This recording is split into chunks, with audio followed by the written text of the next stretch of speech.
Okay, let's just jump right into this explainer and completely dismantle the hype around modern real-time technologies.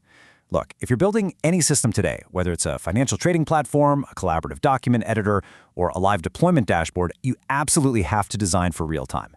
But man, the sheer amount of conflicting advice out there is just staggering. So today, we're going to cut through all that noise. We'll examine the 4 foundational pillars of real-time engineering and figure out how to actually build scalable systems that won't wake you up at 3 a.m. Everything really begins with this deceptively simple question. How do you make HTTP real-time when the server isn't allowed to speak first? You see, HTTP was designed way back in 1989 with this beautiful, simple premise. A client asks, a server answers, and boom, the connection closes. It was built for a document web. But today's web, it's a live nervous system. The server often knows exactly when a crucial change happens, like a stock price jumping or a deployment failing. But the client is literally the only one allowed to start the conversation.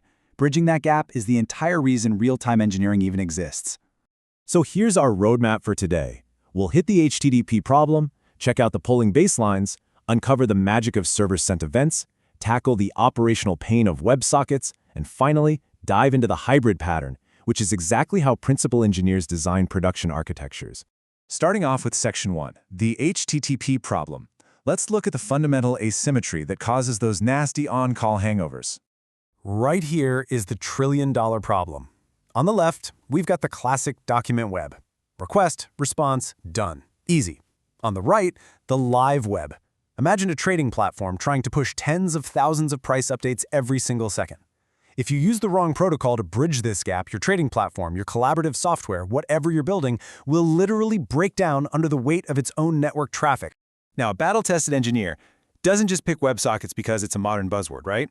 They ruthlessly evaluate their needs across these 6 axes. How fast you actually need the data? Who needs to speak? Just the server or both sides? Can your load balancer even hold 1 million open sockets? And what about failures? If the network drops, you just lose messages forever? Remember, you buy capability with operational cost. So these 6 questions, they are your absolute ultimate filter. Let's move on to Section 2, the polling baselines. These are the foundational pillars that really kick-started the whole real-time revolution. Pillar 1 is short polling. This is the brute force baseline. Think of it like a kid in the backseat of a car going, "Are we there yet? Are we there yet?" every 30 seconds. The client just sends a normal HTTP GET request on a continuous loop. Now the upside? It requires absolutely zero new infrastructure. Your existing load balancers, your caching layers, your metrics, they all work perfectly. But, as you might guess, it is deeply, deeply inefficient. Because here's the thing, short polling can quietly destroy your infrastructure. Imagine you've got 1 million clients polling every 5 seconds. That is 200,000 requests per second, just hammering your servers. And get this, 99% of those requests might literally return a response saying, "Nope, nothing changed." You're paying the full heavy cost of TCP handshakes, TLS negotiation, and database lookups just to learn absolutely nothing. Plus, if your servers go down and come back up, all those clients are going to immediately hammer your database at the exact same time. It's a classic catastrophic thundering herd. So to fix that mess, engineers move to Pillar 2, long polling. Think of this as the polite inversion. Instead of the client constantly asking, "Are we there yet?" the client essentially says, "Hey, tell me when dinner is ready. I'll just wait here." The server receives the HTTP request and then silently holds that connection open until it actually has new data to send or until a timeout finally fires. Now, this solves the wasted request problem beautifully. Long polling drops your latency to near zero without needing any fancy protocol upgrades. But holding millions of connections open? Yeah, that introduces a brand new bottleneck. 1 million idle connections means 1 million tied-up file descriptors. You're going to hit your operating system's file descriptor limits or your load balancer's connection table limits way before your CPU even breaks a sweat. And hey, if you're building this in Go, pay really close attention here. Almost everyone ships this Go routine leak to production their first time out. When a client disconnects or a proxy timeout fires, your server actually needs to know about it. If you fail to pass the request context and listen for that context to close, your server's just going to keep that Go routine alive in memory forever, waiting to send data to an absolute ghost. It's a massive, massive source of memory exhaustion. Okay, so as requirements scale up and we need true server push capabilities, we hit Section 3 and Pillar 3, Server Sent Events, or SSE.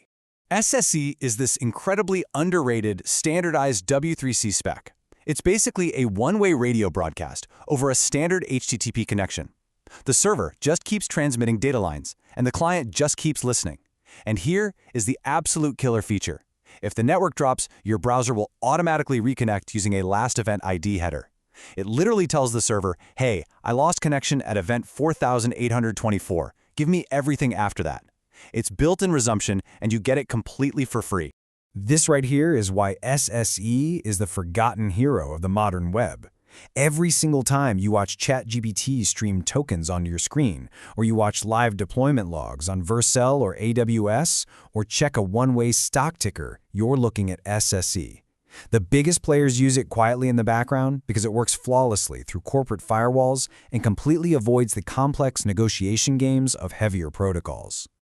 But what if you're building a multiplayer game or a collaborative editor like Figma, where both the client and the server need to send data back and forth constantly? That brings us to Section 4, WebSockets. WebSockets just abandon the HTTP request response model completely. It starts out as an HTTP request, sure, but then the server replies with the 101 switching protocols status code. At that exact moment, it stops being HTTP altogether. It transforms into a raw, full duplex, bidirectional binary tunnel over TCP. It's basically like making a direct phone call. Either side can speak at any time with virtually zero overhead. But let me tell you, this power comes with immense operational pain.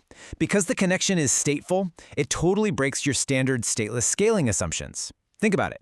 If user A is connected to pod 1 and user B is on pod 2, how do they chat? You're literally forced to build a pub-sub routing fabric using Redis or Kafka just to pass messages between your own servers. On top of that, mobile networks will silently drop idle TCP connections, which forces you to engineer these custom application-level ping-pong heartbeats just to know if your users are actually still there. It's a whole lot to manage. So how do we actually manage all this complexity? Welcome to Section 5, the hybrid pattern. This is the real climax of this explainer, folks.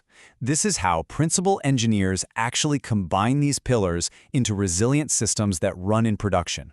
If you're trying to push massive historical payloads and tiny real-time updates through the exact same WebSocket, you are making a massive rookie mistake. The standard battle-tested pattern for modern UIs looks like this. Step 1. The client makes a standard REST GET request to load the initial heavy state, like loading your entire stock portfolio. This is highly cacheable. Step 2. The client opens a super lightweight SSE or WebSocket stream just for the live deltas. And Step 3, the client UI intelligently merges those incoming deltas right onto the snapshot. You've got to separate the heavy lifting from the fast streaming. You also absolutely have to engineer for failure. Network drops, expired authentication tokens midstream, and missing heartbeats, those aren't edge cases. They are the default state of the internet. If a client is on a really slow connection and your server's outgoing data buffer for that client is unbounded, well, that buffer is just going to grow and grow until your server runs out of memory and crashes. You have to explicitly code back pressure limits to drop those slow clients and save the rest of your system. So let's bring it all together in Section 6, the final choice. When you're making that final choice for your next project, you really have to weigh the trade-offs in this matrix. Short polling is simple, sure, but it comes with high latency. Long polling drops the latency, but it eats up your file descriptors. SSE? It's absolute perfection for one-way streams like AI tokens and logs, and it comes with that sweet built-in resumption. And WebSockets? They're the undisputed king for two-way chat and gaming, but they require massive infrastructural support. Just remember, every step down this table in search of lower latency adds massive operational complexity to your infrastructure. Which leads us to the golden principal engineer rule. Start simple. Since you buy capability with operational cost, you should always start at the top of the hierarchy. Use short polling if you can get away with it.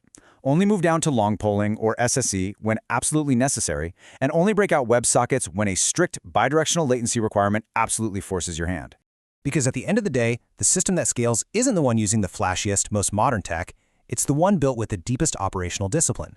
Knowing the hidden costs of stateful connections and back pressure, which protocol will you choose to power your next real-time architecture? I really hope this framework helps you cut through the noise and build something incredible.